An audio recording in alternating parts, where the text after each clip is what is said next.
Boa tarde a todos e a todas. Nós estamos reunidos aqui novamente, né, para dar sequência na série de seminários Diálogos para o Futuro, né, Transição Energética e ODS 7.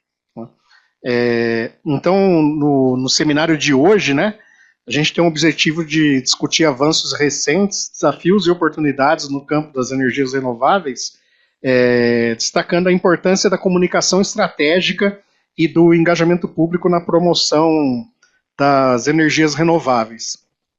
Estará conosco hoje o Gustavo Galdardi, que é editor-chefe da agência EPBR, à frente das equipes no Rio e em Brasília, dedicadas à cobertura da política no mercado de petróleo, gás natural, combustíveis e energia. Lembrando que essa série de seminários, né, ela faz parte de uma das ações do programa Ano Sabático, né, Impulso Energético Sustentável, abordagem multidisciplinar e transição energética e o cumprimento do ODS 7, né, que é um projeto que eu estou tocando no ano sabático. Tá?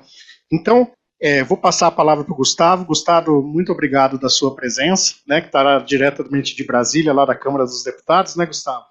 Nessa agitação Isso. total aí no Congresso. Isso aí. Professor, primeiro, obrigado pelo convite, tá? Obrigado pela faculdade, por ter convidado a gente para participar dessa série de eventos. Meu cenário aqui está esquisito porque isso aqui é um quartinho que tem dentro do comitê de imprensa da Câmara dos Deputados, que é onde a gente consegue se enfiar para poder participar de reunião, fazer live, fazer essas coisas. Não é o melhor dos cenários, mas é inclusive um dos motivos pelos quais eu tenho que me desculpar novamente com o senhor e com a audiência pelo atraso. Por mais que a gente esteja no meio de uma espécie de recesso aí, são nesses momentos que às vezes a vida aqui em Brasília fica um pouco mais corrida. Bom, como o professor já colocou, eu sou editor-chefe, eu sou jornalista, sou editor-chefe da agência PBR. A agência EPBR, ela é uma agência de notícias, um site de notícias, um veículo, né, que já está no mercado há 6 anos.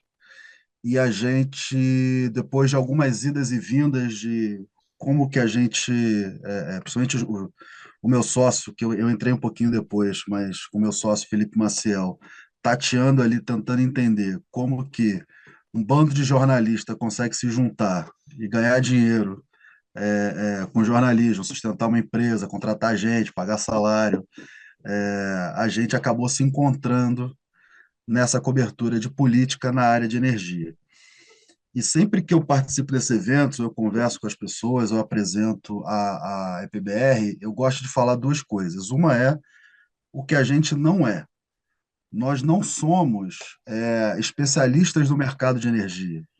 Nós não somos especialistas em regulação de energia, em economia de energia. Nós somos jornalistas que estamos dedicados integralmente à cobertura de energia, o que a gente chama de setorista. E uma outra coisa também que é bom que é sempre bom compartilhar com as pessoas é que a gente entendeu que tem um valor muito grande, primeiro, em cobrir o setor de energia como indústria, né, como fenômeno econômico, como fenômenos sociais, e entendeu também o valor e a necessidade de se cobrir política na área de energia. Isso parte resumidamente, de dois princípios que os dois têm muito a ver com o tema desse evento, tem muito a ver com o tema desenvolvimento sustentável e de transição energética. O setor de energia, ele é um setor difícil, de difícil compreensão, de difícil entrada para profissionais da nossa área, para profissionais de comunicação. Não é fácil cobrir o setor de energia. E quando eu falo energia, eu estou falando setor elétrico, eu estou falando petróleo, gás, combustíveis. A gente trata energia aqui como uma coisa mais ampla, inclusive clima e transição energética. Não é um setor fácil de cobrir e não é, muitas vezes, um setor fácil da gente conseguir dar a importância, demonstrar a importância que ele merecia ter, né? Evidentemente que a gente está puxando um pouco para o nosso lado essa brasa, né? A brasa para essa sardinha aí, mas eu tenho a convicção de que o setor de energia hoje ele é o setor mais importante do país, do Brasil. Ele, como todo país, infraestrutura é a espinha dorsal da economia, e particularmente no Brasil, nós somos um país nós somos extremamente, nossa economia é extremamente exposta às políticas para energia, as decisões que são tomadas e que afetam o preço do diesel. Somos um país movido a diesel. É uma coisa óbvia de se dizer, mas que às vezes parece que a gente esquece que se o agro é o motor da nossa economia, esse motor ele é movido a diesel. Então a gente não pode esquecer disso na hora que a gente vai discutir a inflação do país, na hora que a gente vai discutir a balança comercial, a competitividade, emprego, renda, a redução de desigualdade. E evidentemente, também o preço da energia elétrica, né? E a capacidade que a gente tem de, num sistema integrado, um dos maiores sistemas integrados do mundo, um dos sistemas mais complexos, que está ficando mais complexo do mundo, a gente, sob responsabilidade, né, de um único país, regulado pelo governo federal, com um operador nacional do nosso sistema elétrico, a importância que tem o setor de energia, o preço da energia, o suprimento e a segurança, quando a gente vai discutir qualquer coisa é, na nossa sociedade. E a gente está num momento muito interessante, eu acho que para quem gosta do assunto, para quem está pensando em entrar no assunto, para quem já está trabalhando com infraestrutura e de repente está olhando essas discussões sobre transição energética, vendo uma oportunidade de migrar de carreira ou de ir para a academia, sair da academia, voltar para a academia, para se envolver com essa área de energia, que é a temática da transição energética. Então, a gente também nasce com esse propósito de nos dar um desafio, que aí não é falsa modéstia, mas que a gente, pela complexidade do tema, a gente não consegue dar conta, mas de tentar olhar o dia seguinte, tentar dar um passo além, né, olhar por cima do muro das discussões de momento e orientar a nossa cobertura para tentar. No início a gente falava muito de criar uma comunidade, né? Que a IPBR ela era uma agência pequena com poucas pessoas e que a gente acreditava muito em criar uma comunidade que esteja disposta a se reunir e discutir esses temas abertamente, no YouTube, com um site que o acesso é gratuito, que os textos podem ser acessados livremente, que o nosso conteúdo tá indo por e-mail, está no WhatsApp, está nas redes sociais. A nossa intenção sempre foi fazer com que a informação circule e não tentar criar um cercadinho ali de informações exclusivas.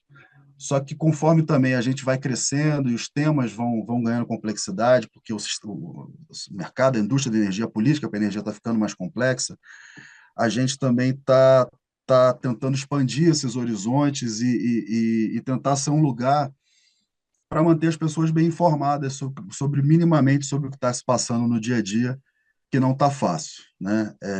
Eu acho que eu sempre também gosto de colocar dessa forma, e aí é uma coisa que tem mais a ver com comunicação do que com energia, como cobertura de energia propriamente dito, que é a necessidade de diversificar as fontes de informação. Eu sempre sugiro que as pessoas, sempre que possível, façam um exercício de ler a mesma história em veículos diferentes. Então, tendo um fato, tendo uma novidade, tendo uma cobertura, vai ver o que que a BBC está falando sobre isso, o que que a IPBR está falando sobre isso, o que que veículos que têm um propósito de cobrir a energia por uma ótica exclusivamente de meio ambiente e de clima estão falando sobre isso, o que que os grandes jornais estão falando sobre isso, porque eu sou nesse sentido eu sou não, o jornalismo no Brasil ele não se enxerga dessa forma, mas eu gosto de pensar que nós não devemos ser formadores de opinião. Nós devemos ser formadores de opinião. As pessoas têm que formar a sua própria opinião. E não é questão de querer fugir da responsabilidade de ter ou de deixar de ter opinião. Nós temos, eu tenho opinião, e isso vai se manifestar na cobertura que a gente faz sempre. Mas o mundo ideal, né, utópico, é que cada um tivesse a capacidade de formar a sua opinião, estando bem informado, para tomar decisões. E eu acho que hoje, eu acho que uma outra mensagem, Fernando, pelo aquilo que a gente tinha conversado, da gente buscar aqui ter uma conversa e abrir, fazer uma provocação para quem de repente já está ou está entrando, ou está pensando em entrar na área de energia, olhar esse ângulo pelo lado da comunicação.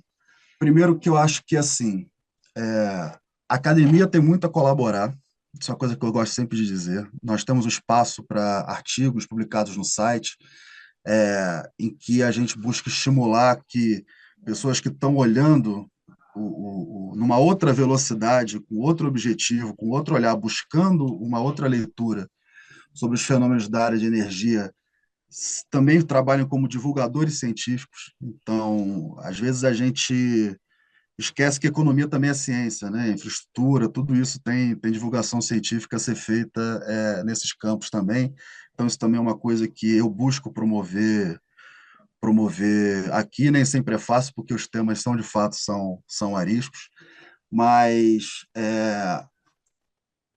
eu acho que a principal provocação, na verdade, que eu queria trazer hoje aqui, Fernando, é a gente tentar, a gente ser cético da hora da gente encarar os temas de energia.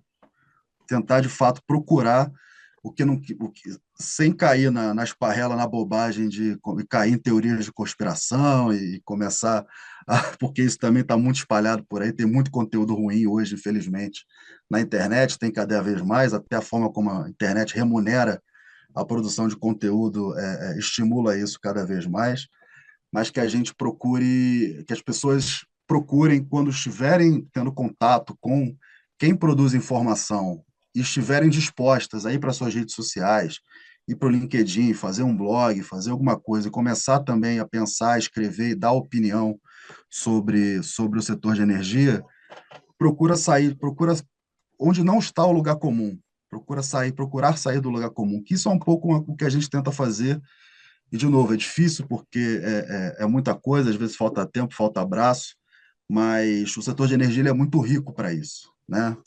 É, nesse contexto, eu queria até trazer um exemplo, que é uma coisa que eu sempre gosto de botar para discussão, que é um fenômeno que a gente tem hoje no Brasil, que é a geração distribuída de energia. Isso eu acho que desde o consumidor na ponta, que está interessado em colocar um painel no telhado, até quem está estudando, ou quem está na academia, quem quer trabalhar com isso é um fenômeno muito interessante de se olhar. Gerar energia limpa, sem emissões, no telhado das nossas casas, descentralizando a geração de energia, não dependendo de uma geração que vai estar sendo feita a quilômetros, a estados de distância, no Rio, na região norte do país, para atender o interior de Minas Gerais, que vai precisar de muita infraestrutura de transmissão, que é custo, que é aço, que é cobre, que aumenta o custo, aumenta a complexidade que aumenta os custos do sistema para todos os geradores. Gerar a energia de forma descentralizada no telhado das nossas casas é a forma mais eficiente da gente fazer transição energética no Brasil ou no mundo, em qualquer lugar? É claro que isso é um recorte pequenininho, isso é um exemplo, eu poderia dar vários, mas esse é o tipo de provocação que eu gosto de pensar que a gente precisa fazer mais na área de energia. Porque, evidentemente, que a geração limpa, a geração descentralizada, o direito do consumidor, a vontade do consumidor de gerar sua própria energia, colocar o painel ali no telhado e aí comprar um carro elétrico e reduzir consideravelmente o seu consumo de combustível, que vai reduzir consideravelmente as emissões, porque ele está colocando gasolina no carro flex, tudo isso vai ter um efeito sistêmico, vai ter um efeito de redução de emissões, vai ter um efeito da gente ter uma transição energética mais acelerada. Mas quando a gente olha para uma outra camada, que é a camada da decisão de formação de política pública, essa é a rota que o país deve incentivar, o país está incentivando isso suficientemente bem, deveria incentivar mais, deveria incentivar menos? Essa resposta poderia ser uma reportagem de páginas e páginas, daria um documentário, daria uma tese de mestrado, na minha opinião, Daria para fazer teses e mais teses, olhando vários recortes, vários aspectos, só a partir dessa provocação. Esse tipo de coisa se repete no tempo inteiro, né? A gente agora, no Brasil, a gente está tomando uma decisão, decisões políticas, de taxar carro elétrico. A gente que trabalha com comunicação, como que eu explico eu tenho uma grande dificuldade, às vezes, de explicar para as pessoas com quem eu converso o que está por trás dessa decisão e o que pode estar por trás e que não deveria estar por trás desse tipo de decisão. Mas se a gente for tirar, não for fazer ilações aqui, não for entrar em outros assuntos de política que não tem a ver com política energética, é só politicagem, tem justificativa, tanto para estimular o carro elétrico quanto para taxar o carro elétrico. As justificativas, elas existem. E aí, voltando àquele ponto anterior que eu tinha colocado, eu gosto muito de imaginar a EPBR cada vez mais, principalmente se o país der uma acalmada, se o nosso setor der uma acalmada, a gente tiver um pouquinho mais de tempo para tocar essas coisas, um lugar onde as pessoas vão poder se informar sobre essas relações, que são complexas, e ajudar elas a tomar uma decisão, desde uma decisão de consumo até formar os seus argumentos para bater papo numa mesa de bar tomando chopp, até de 2 em 2 anos votar, eleger um candidato que esteja alinhado com uma visão de mundo, de fato, do eleitor, né? Porque muitas vezes também a gente vê que nessa área, em todas as áreas, né? Mas existe e isso não é um conceito, eu não estou tentando forçar um conceito aqui, mas existe um populismo, né, energético muito fácil de se fazer, que é o preço da gasolina, o preço do combustível, é, o desenvolvimento econômico tem que vir acima de tudo, o Brasil já é suficientemente limpo, a gente não precisa se preocupar com essa discussão de matriz energética, isso é coisa de americano e europeu querendo sabotar a nossa economia, ou não, a gente não pode, a gente tem que interromper tudo, a gente tem que mudar drasticamente a nossa matriz, a gente precisa. Então, tem um monte de discurso fácil, né? É, e muitas vezes bem intencionados, em que no ruído, na confusão do dia a dia, eles vão indo. Eles vão aparecer na EPBR, vão aparecer na televisão, vão aparecer nos jornais de grande circulação. Mas eu gosto ainda de ter a ambição, eu acho que essa é a melhor palavra, da gente promover uma comunidade que seja capaz de tempos em tempos, parar para respirar, refletir e pensar um pouco mais sobre esses temas. Para concluir, gosto sempre de frisar, setor de energia, e agora falando não comunicação propriamente dito, é um setor muito, perdão, é um setor muito rico, ainda é um setor, na minha opinião, é um setor que vai ficar cada vez mais interessante de se conhecer, de se trabalhar, de se cobrir como jornalista, de se trabalhar de diversas formas. É um setor que está numa transformação no Brasil mesmo, muito rápida. Então, a gente está num momento de discussões muito aceleradas, muito profundas, sobre mudanças que podem, a depender das decisões que forem tomadas no fim das contas, darem uma guinada maior ou menor na nossa política energética. E isso, ao longo prazo, vai mudar a nossa matriz econômica, vai começar a transformar o nosso país aos pouquinhos, da mesma forma como o, a produção de petróleo transformou regiões do Rio de Janeiro, as eólicas transformaram regiões do Nordeste, da mesma forma como hoje nós temos regiões na região sul que estão extremamente dependentes da produção de carvão mineral e da queima e geração de energia com carvão mineral. Eu acho que a gente está, o agronegócio cada vez mais sendo protagonista dessas discussões e a bioenergia sendo cada vez mais uma solução de crescimento econômico que pode se aproveitar desse momento de exigência, de redução, de soluções para a gente enfrentar a crise climática e a gente ganhar competitividade com alguns setores específicos da nossa economia. Então, é um momento muito rico até para entrar, né? Até para começar, porque tem coisas que são novas e que está todo mundo perdido. A imprensa está perdida, o governo, em alguns aspectos, está perdido, o Congresso e outros também está perdido, os lobistas também estão perdidos. É um momento que está muito interessante, porque está todo mundo se ajudando um pouco porque está todo mundo meio perdido também. Então, é um momento que novatos são bem-vindos, porque está todo mundo meio novato hoje para alguns assuntos da área de energia. E era isso, Fernando, era isso que eu queria colocar inicialmente, estou à disposição, tá? Tá joia, Gustavo. É, na verdade, não foi só uma provocação, foram várias, né? Foram várias, É, né? é Jornalista isso fala pelos aí. cotovelos. Eu tenho convivido com os jornalistas mais intensamente nos últimos 4, 5 anos, né? E aqui pela USP mesmo, né? Através lá da série Energia, e são bem provocativos mesmo, mas isso nos move, né? E já pegando um gancho, né? Me ajudam a sair do lugar comum, que é um dos destaques que eu queria colocar da sua fala, né? Então, eu acho que o setor de energia propicia isso, para a gente tem meios para isso, né? Para a gente poder sair do lugar comum é, e ver a diversidade de opiniões e, sobretudo, técnicas, né? E acima das paixões e das ideologias, né? Outros 4 pontos que eu queria destacar da sua fala, né? É que foram vários, né? Então, mas a questão do setor de energia ser o mais importante do país, né? Eu sou suspeito para falar, sou apaixonado pela área, mas é o que a gente tem visto, né?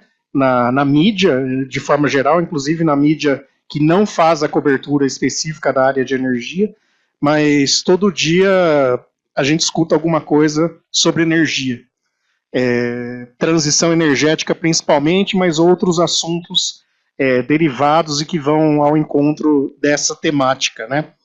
Uma outra fala bastante importante e que você fez foi a questão do agro, né? E bastante impactante, né? Porque, na verdade, hoje o diesel, de fato, é o que move o agro, né? Então, eu acho que isso é uma fala bastante importante, inclusive para quem está na área de energia, para pensar sobre isso, né? Enfim, outra questão também, rapidamente, antes da gente entrar nas perguntas, né? A questão de ser formador de opinião. Um dos motivos, inclusive, que eu fiz o convite a você, né? Eu conheço mais um pessoal que trabalha na IPBR também, mas eu gosto muito da cobertura de vocês por causa disso, né? É uma cobertura eu poderia dizer neutra, vai para atingir a maior parte do público que está nos assistindo, que traz a situação, né? É, em alguns momentos, de fato, a gente tem que trazer a situação e omitir as opiniões, né? Nós temos todas opiniões pessoais, isso é fato, mas eu acho que poder passar a informação da forma como vocês fazem, isso aqui é um elogio, né? Eu acho muito bacana. Hoje, por exemplo, já vieram 4 conteúdos aqui no WhatsApp, né? E vão todos de encontro a essa filosofia que vocês têm de trabalho. E a questão de ver a mesma história de diversas fontes, né? Isso é importante, né? E cai naquela questão da gente, enquanto formadores de opinião, né?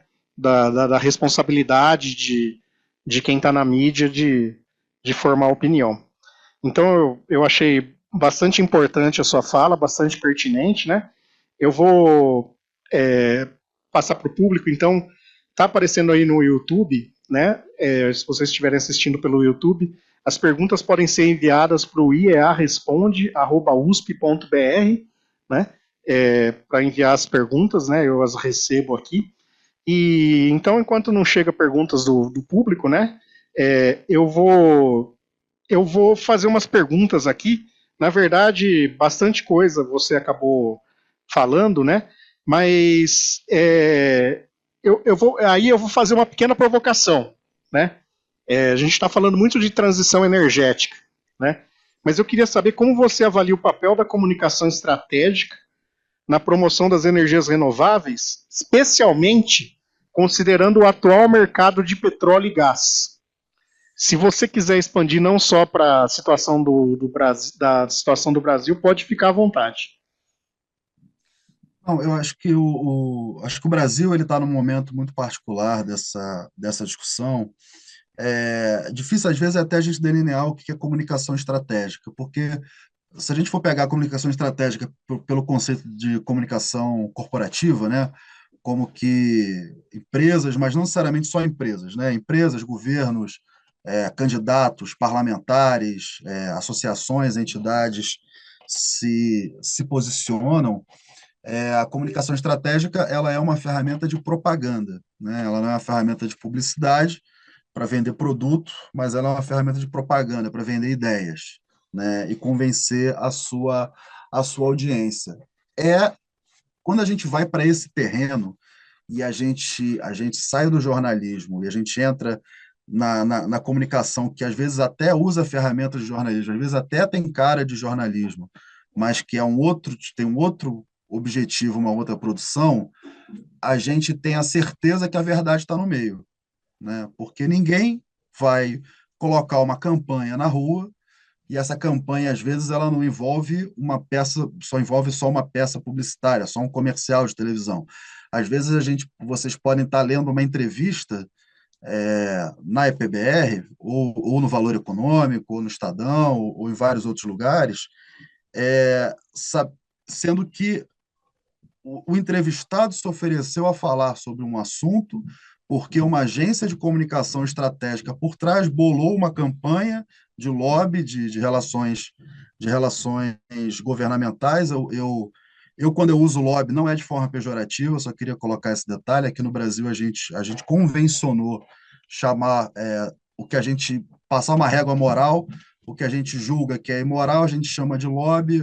Quem a gente julga que é moral, a gente chama de especialista.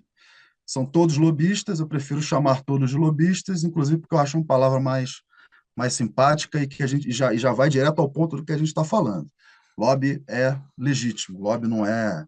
Falta regulamentação, deveria ser regulamentado, mas não é crime no Brasil e nem imoral necessariamente fazer lobby.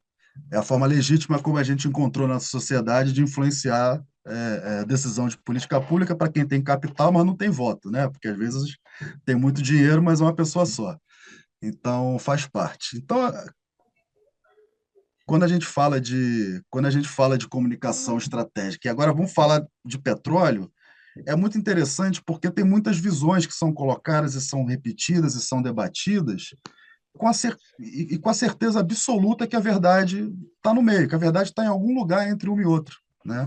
Ou as verdades, porque uma verdade só também é difícil de falar. O Brasil hoje está numa situação muito complicada na hora de se discutir isso. Por quê?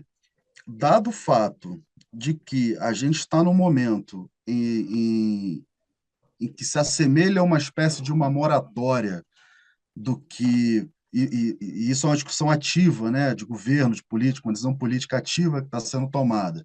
De onde que a gente quer estar em termos de produção de petróleo daqui a 20, 30, 40, 50 anos, é, isso ajuda a acirrar esses debates, né? Então, é aquilo que eu tinha comentado.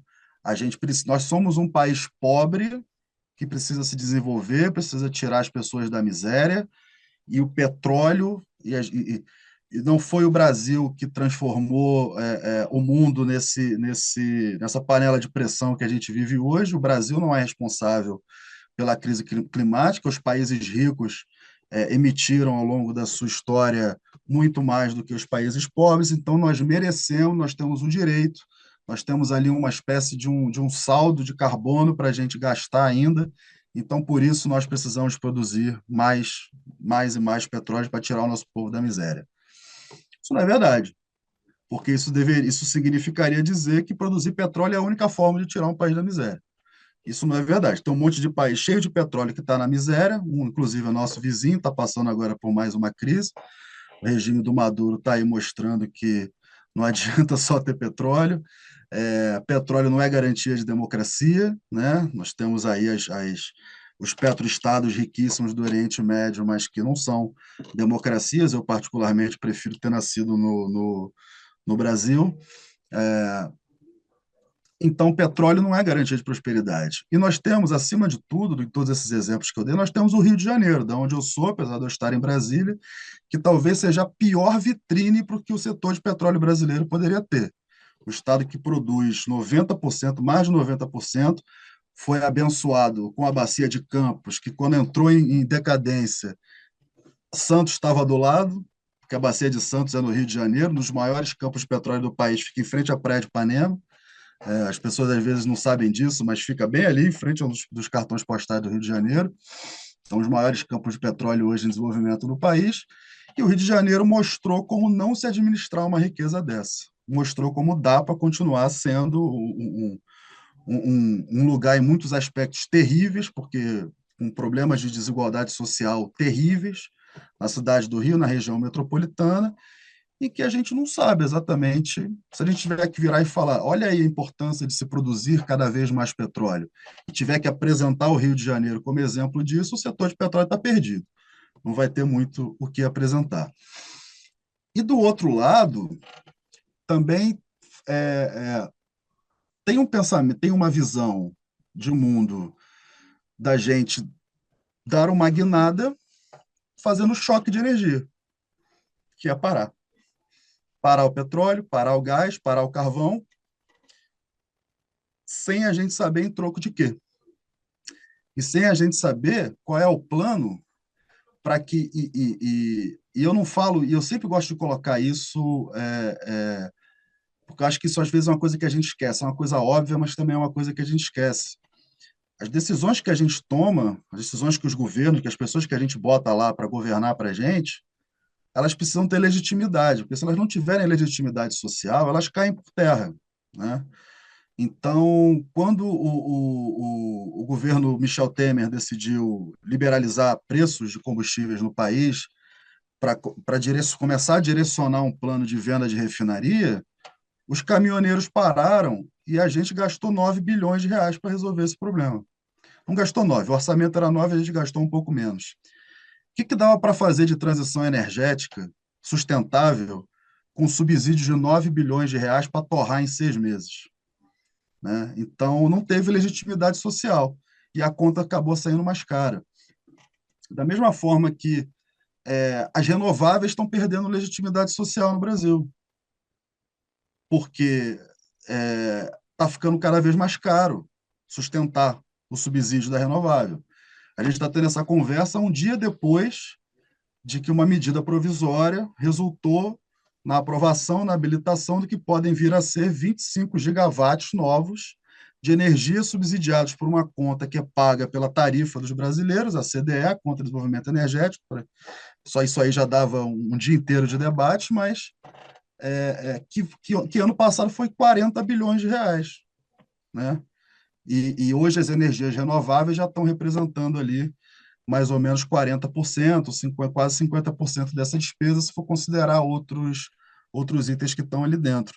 Então, se a gente tiver que reduzir a conta de subsídios, a conta corrente de subsídio do setor elétrico hoje, a gente vai cortar onde? No carvão? Ok. Ainda vão sobrar 30 e tantos bilhões de reais para a gente pagar. É muito dinheiro, é muito caro. Se a gente for cortar na tarifa social de energia elétrica, é um absurdo. Não vai se cortar a tarifa social de energia elétrica. Se a gente for cortar no óleo sujo, caro, que abastece sistemas isolados da região amazônica que não estão conectados, a gente vai deixar esse povo no escuro? A gente não vai deixar esse povo no escuro, a gente não pode fazer isso. Então, onde a gente vai cortar? Enquanto a gente não toma as decisões de onde a gente vai cortar, de onde a gente vai investir, do que a gente vai incentivar, de qual que vai ser o nosso planejamento de Estado de longo prazo de país para a área de energia, a gente fica dando esses pequenos voos de galinha para um lado e para o outro, e a conta vai ficando mais cara. Então, tudo isso pode não parecer, mas eu estou esse tempo todo aqui tentando falar de petróleo. Porque todas essas outras coisas que eu falei são as alternativas ao petróleo, são as alternativas ao gás natural. Porque, no fim das contas, e aí agora eu vou dar a minha opinião, mas eu estou dando essa opinião porque isso também é uma questão que é central para essa discussão toda, a gente está disposto a, de alguma forma, sacrificar a nossa eficiência, sacrificar eficiências, ter sacrifícios econômicos em prol da transição energética no Brasil? Eu não estou. Via sacrifício, eu não estou. Aí eu estou fora. Se for para sacrificar mais a nossa economia, aí eu estou fora. Não conta comigo para ser um cidadão, não um jornalista, mas um cidadão que defenda a transição energética. Só que o problema é que não precisa fazer isso. Não precisa sacrificar. O que precisa é tomar uma decisão política de onde que a gente quer chegar, de onde que a gente quer estar. Onde que a gente quer estar em 2030, 2040, 2050. E aí trazer a sociedade para o debate e não tratar as pessoas que não são especialistas, que são só consumidores, né, como ignorantes, como pessoas que não merecem participar desse debate, e trazer as pessoas para o debate. Porque as pessoas votam com bolso, as pessoas tomam decisões de consumo todos os dias. E muitas vezes elas não são alienadas porque são burras ou ignorantes.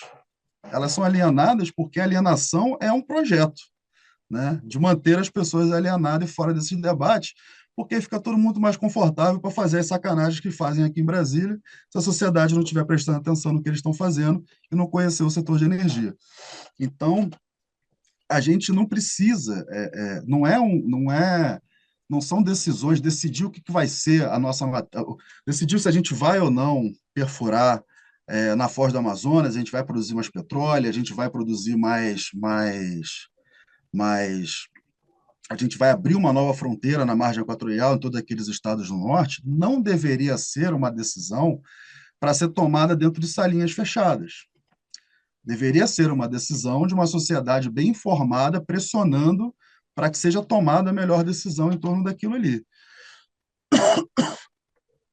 E hoje, na verdade, a gente está num momento muito ruim, porque essas decisões não estão sendo tomadas e as coisas estão sendo decididas na base da interdição dos debates.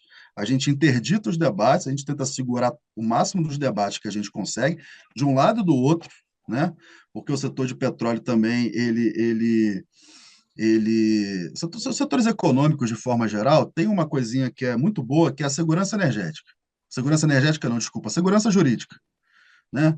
Tenta se mudar qualquer coisa, rapidamente surge, não, peraí, a segurança jurídica, e os contratos, e a previsibilidade. Quando são eles que querem que sejam feitas reformas econômicas profundas, aí a gente não precisa se preocupar com isso. Aí pode sentar o pau, medida provisória, PEC, vamos embora, vamos aprovar, vamos fazer as reformas.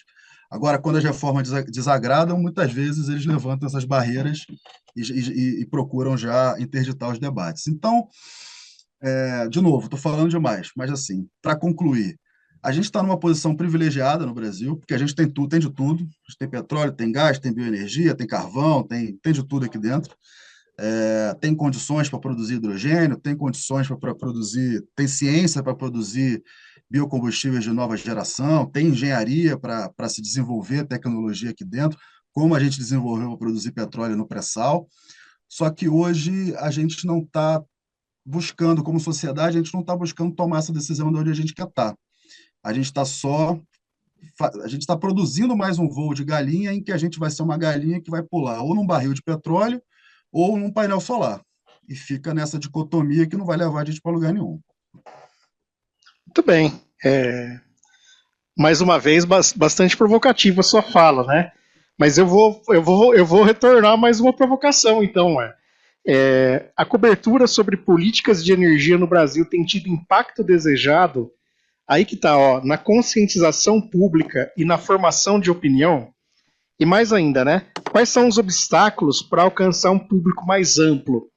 Porque é essa opinião pública que vai colocar lá os políticos onde eles estão, né?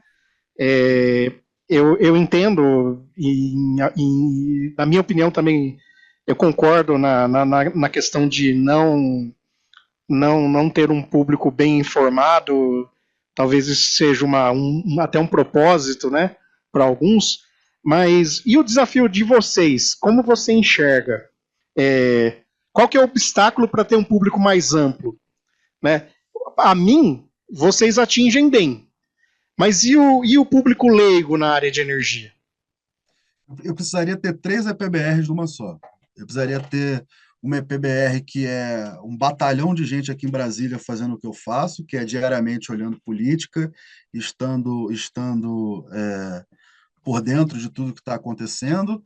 Uma que vai ser a que vai produzir esse conteúdo setorizado para especialistas, que é o que no fim das contas é o que a gente sabe fazer de melhor, e uma outra que vai estar traduzindo esse conteúdo para fazer o engajamento dessa audiência. A primeira pergunta que você me fez foi bem objetiva, né? Se a gente está conseguindo que a cobertura de política energética de fato mobilize a sociedade. A resposta é não, não está conseguindo. A gente não está conseguindo. Mas já esteve pior, eu acho.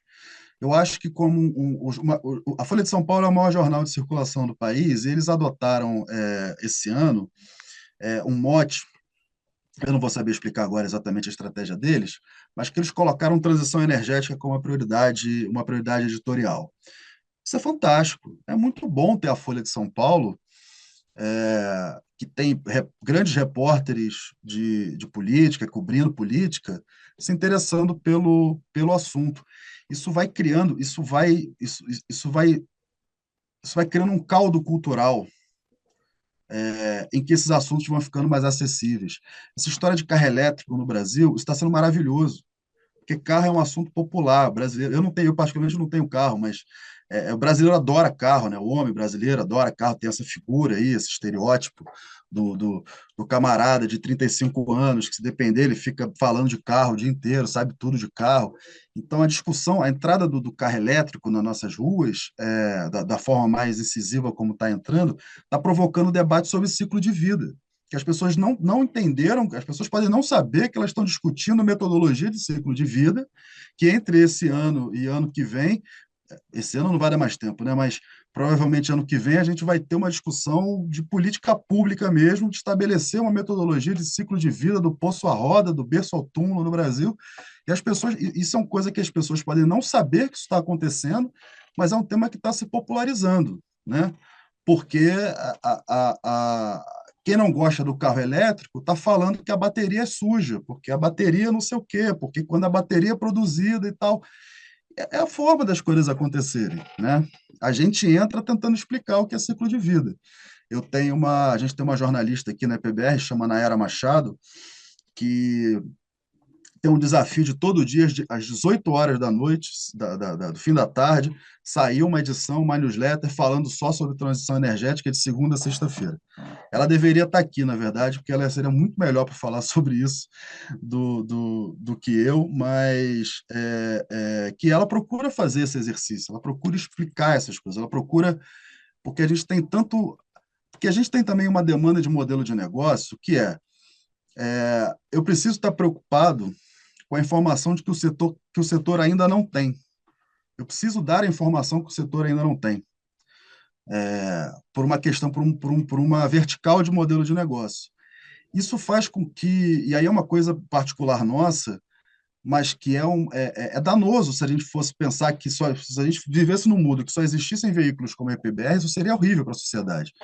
Porque quanto mais especializados os meus jornalistas forem ficando, mais eles vão se direcionar para esse tipo de cobertura, que é cobrir para o cara que já é especializado. O meu jornalista não precisa se preocupar em explicar nada para ninguém, ele só precisa apurar o bastidor do que o mercado não tem, porque o mercado está pagando para ter acesso à informação. Por outro lado, hoje nós temos jornalistas setoristas de energia num veículo como o G1. Né? O G1 hoje tem uma jornalista lá, que agora me falha o nome dela, mas eu vou procurar aqui que eu não vou dar essa mancada de esquecer o Laís Carregosa. Esquecer o nome dela, que ela está num dos maiores veículos do Brasil, um veículo que se propõe a ser um veículo generalista, informar o Brasil inteiro sobre tudo que sai, todas as notícias do Brasil precisam estar no G1. Existem esses veículos que têm esse propósito, né, de dar tudo. Tem uma puta de uma especialista em energia que tá trabalhando cobrindo assuntos econômicos dentro do G1. Então, assim, não está fácil, estamos muito longe do ideal. Eu não quero entrar em questões de financiamento da imprensa, porque isso aí também é uma outra discussão à parte, mas e a gente também, particularmente, está muito longe de chegar a um modelo no Brasil que faça com que novas EPBR surjam. PBR é muito uma coisa também, a gente também tem que dar sorte na vida às vezes. Teve muita visão, mas teve muita sorte. Mas está melhorando, sim. Não está bom, não está suficiente, com certeza, mas está melhorando. Já esteve pior. Tudo bem. É, muito bacana aí o que você falou, né? Teria muitos destaques para fazer também, mas para a gente respeitar o tempo, eu vou fazer uma última pergunta, Gustavo, e, e também se você puder emendar com as palavras finais, é, como que você vê o futuro da cobertura, né? Jornalística sobre energia no Brasil? Você contextualizou, inclusive, dessa imprevisibilidade, né? Que é uma coisa bastante temerosa. Mas como que você vê, diante das mudanças tecnológicas, desse crescimento das energias renováveis, como que você vê o futuro dessa cobertura? Eu acho que é bom, assim, eu sou, nesse sentido, eu sou otimista, como eu falei, eu acho que a energia está mais perto das pessoas, a GD proporciona isso, a GD, a geração distribuída de energia, a mini e micro geração distribuída de energia, foi uma coisa que fez com que o consumidor tivesse uma oportunidade de ter contato com composição de tarifa de energia no Brasil, que por si só já é um labirinto, assim, também é um negócio que agora eu estou de fato fazendo uma ilação, mas parece que é feito mesmo que é para ninguém entender, né? Porque poderia ser mais simples, mas conforme vão se empilhando soluções econômicas para resolver os problemas, vai ficando um negócio cada vez mais complexo, mais distante da sociedade, mas a GD é um fenômeno econômico, é um fenômeno social e político que veio para ficar mesmo no Brasil. Então, só o fato das pessoas olharem para a sua fatura de energia e procurar saber o que está ali já é fantástico. Assim. Isso aí já é fundamental. Energia já é fundamental porque isso ajuda a cobrar. Essa questão que eu falei também, as pessoas estarem interessadas sobre ciclo de vida, sobre eletrificação de frota, também é fantástico. Assim, as pessoas precisa virar lugar comum. Energia, discussão sobre energia precisa virar um lugar comum, precisa virar uma conversa fácil de acontecer no dia a dia, para que as pessoas se habituem com aquilo e comecem a procurar o que não é o lugar comum, como eu coloquei lá no início. Isso ajuda bastante, e nesse sentido tá melhorando. É, e a gente não pode esquecer, e eu acho que isso também tem um fator positivo, que tem um fator, e aí tem uma nuance, na minha opinião, que é o seguinte: a questão da crise climática. É bom que a crise climática esteja cada vez mais no centro das atenções. E aí eu sou otimista, né? Eu acho que é cobrir o problema sem discutir as soluções. Porque o problema está dado, o problema é claro, o problema está diante dos nossos olhos. O que escrever mais sobre crise climática e sobre o papel que as emissões dos seres humanos têm, as nossas emissões antrópicas têm na situação drástica que a gente está vivendo hoje no mundo? Isso está dado, a emergência está aí, né? Só que com mais gente fazendo isso, eu tenho a esperança, mais gente lendo e mais gente escrevendo sobre isso, eu tenho a esperança que cada vez mais a imprensa e a audiência da imprensa, que também movimenta a imprensa, se interessa em perguntar, ok, e o que a gente faz? Qual é a solução que a gente dá? Quando as pessoas começarem a se perguntar se dá ou se não dá para a gente sustentar um país com sistema integrado nacional, 220 milhões de pessoas, tentativas de industrialização, de reindustrialização, com eólica e solar, só com eólica e solar, a gente já vai ter alcançado um nível de maturidade no debate público muito bom, né? Eu não vou dar nenhuma pista se dá ou se não dá, eu não tenho essas respostas, estou muito longe disso, Mas só o fato, se as pessoas começarem a se fazer essa pergunta, ué, mas se a energia eólica é mais barata, se a energia solar é mais barata, por que que a gente simplesmente não bota eólica e solar em tudo? Se as pessoas começarem a se perguntar isso cada vez mais e mais, a gente já vai ter avançado, porque elas vão procurar saber as respostas e procurando saber as respostas, elas vão se tornar pessoas mais interessadas. A energia ela precisa virar um agro no Brasil. Ela já é em muitos aspectos, porque é um negócio que tem o seu lado bom, tem o seu lado ruim, tem muitos problemas políticos, ambientais, está devendo muito ao país, é um setor que deve ao país. Não que seja responsabilidade única e exclusiva do setor, mas é um pouco também. Olha o Rio de Janeiro de novo aí, mas, mas o agronegócio tem editorias inteiras para cobrir agronegócio nos grandes veículos. Né? Tem um gênero musical hoje no Brasil financiado, e eu não estou dizendo para as petroleiras, pelo amor de Deus, criarem um sertanejo do óleo, não, não é isso que eu estou. Né? Mas tem uma questão cultural que envolve o agronegócio. E a gente vê em outras sociedades que tem isso para energia também. Petróleo é um negócio cultural em determinados setores dos Estados Unidos. Energias renováveis é um negócio cultural em determinados setores, determinados estados e determinadas regiões dos Estados Unidos.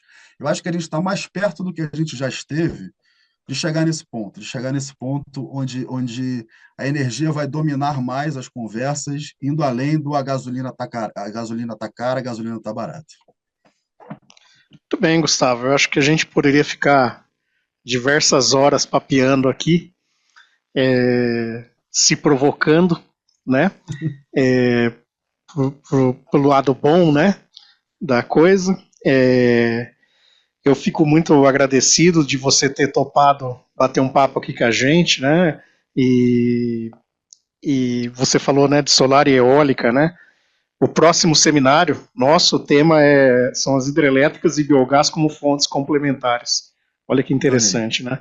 É isso. Então, que vai ser daqui a um mês, né, no dia 5 de setembro. E você está convidado também, né? A Nayara também, né? Que eu tive a oportunidade de conhecer recentemente. Então, Gustavo, foi muito pertinente a sua participação, as suas opiniões, as suas colocações. Em nome do Instituto de Estudos Avançados da USP, eu agradeço muito a sua participação, a sua colaboração aqui, tá bom? E até uma próxima.